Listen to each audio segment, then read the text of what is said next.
And yes, that was all for the principle of unity and variety. The principles go by pretty quick. Um, so next we're on to emphasis and focal point.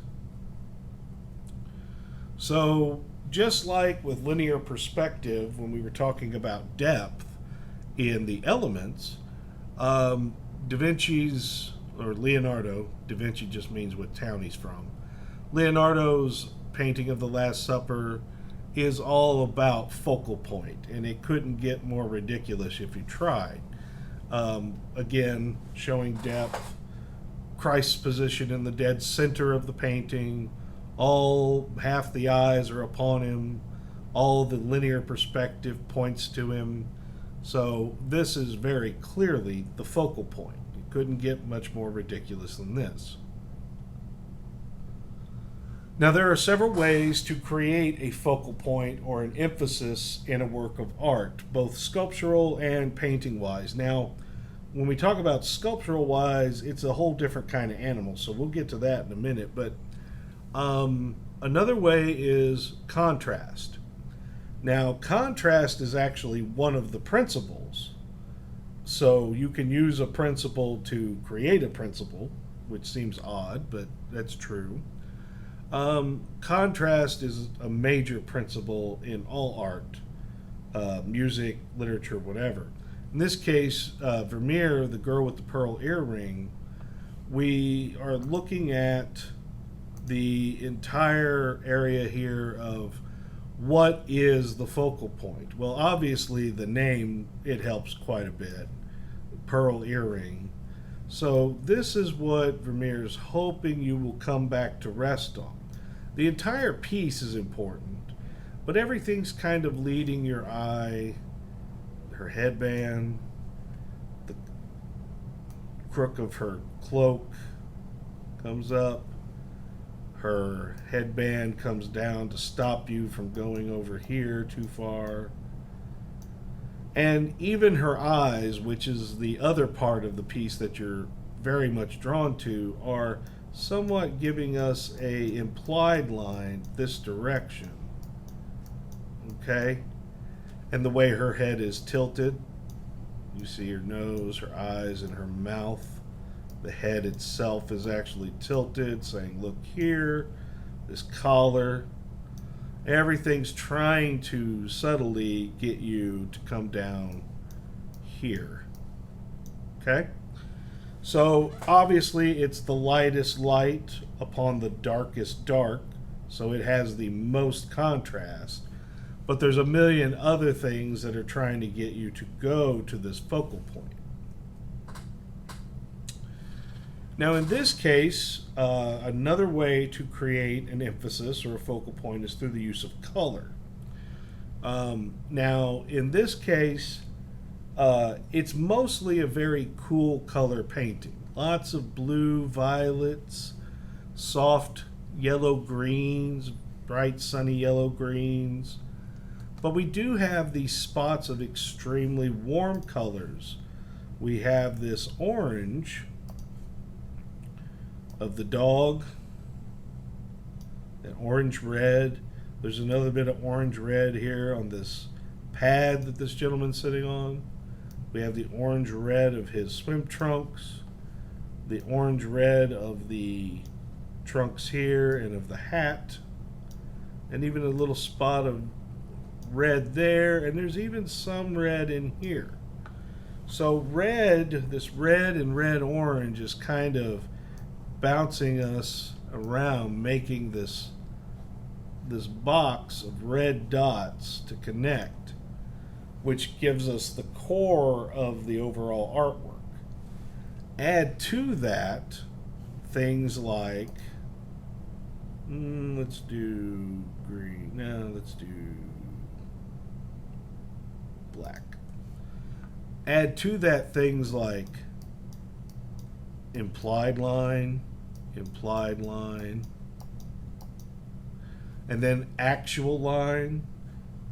This ricochets to here, this body, this arm, these legs, this, again, is leading us up this line of the shore, this line here, these lines, this sail, all of this, these shapes, everything's pointing. And then, again, like the girl with the pearl earring, we have the strongest contrast right here. Very dark shock of hair against a very, very pale pinky blue purple. So all of these things added together have created a focal point of this young man's face and head. Okay? So it's very, again, several things. Color contrast, value contrast, implied line, actual line, the whole 9 yards. So a lot of the pieces put together to create a focal point. Now, in this one, we also have contrast of value. The African American little girl's dark skin against a pure white dress, white socks, white sneakers, even the white bow in her hair would make her pop out anyway. But it is also a prime example of contrast of size. The little girl being escorted by large men who are so big they have broken outside the painting completely. So they're all human beings, but she's so little that even if this was a Caucasian girl in a white outfit, we would still have a focal point due to the contrast in size.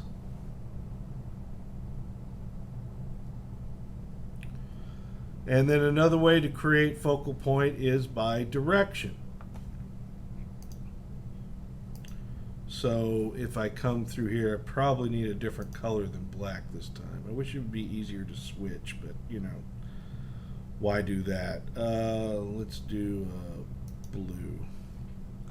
So direction this time is talking about these guns all pointing. I mean, everything is pointing, pointing, pointing, pointing. Okay. Everything, the direction is just really hammering, look this way, look this way, look this way. Now, just like other pieces, and especially the Leonardo Last Supper, Goya has went completely off the rails and has thrown everything but the kitchen sink at creating a focal point. We have this light source here. We have the pointing guns. We have the brightest color. We also have super strong contrast, very dark face against a very light ground and shirt. We also have most visible expression on the face. We also have all of these people looking this way or looking up at the person. So we have a mix of color, light, direction, contrast, one of those everything but the kitchen sinks, and the pose. No one else in the piece is posed with their hands outstretched like this in such a way. So yes, you couldn't get more obvious of a focal point if you tried.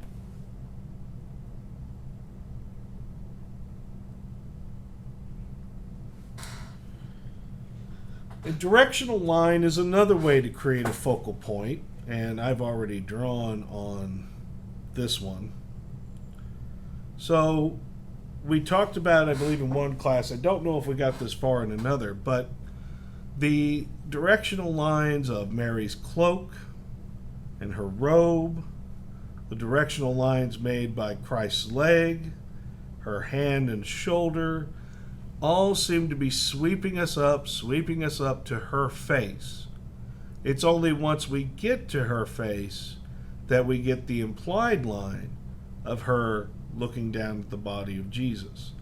So while everything seems to be swooping us around this big oval of the entire group, the ultimate thing is this one ricochet from her face down to the body of Christ. So, in one way, Michelangelo has created almost two focal points. Everything points to her face, but her face points to him. So, there's two kind of very key elements that Michelangelo's hoping you will focus on.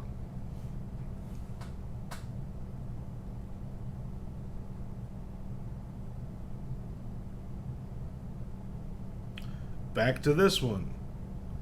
Manipulation of light. Well, I've already commented on that. And again, right here, this box lantern. You have literal flashlight, shooting out of here and shining on the focal point. Strongest color. Again, those are the yellowest pants outside of Big Bird.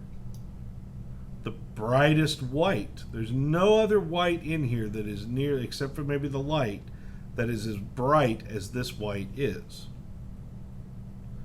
And again, things like the most detail. We spoke earlier this semester about how the soldiers have really no identity. And many of the civilians are having their faces covered. This gentleman and this gentleman have the most detailed faces, the most detailed expression of any of the human characters in this piece. And of course, then you have by the subject.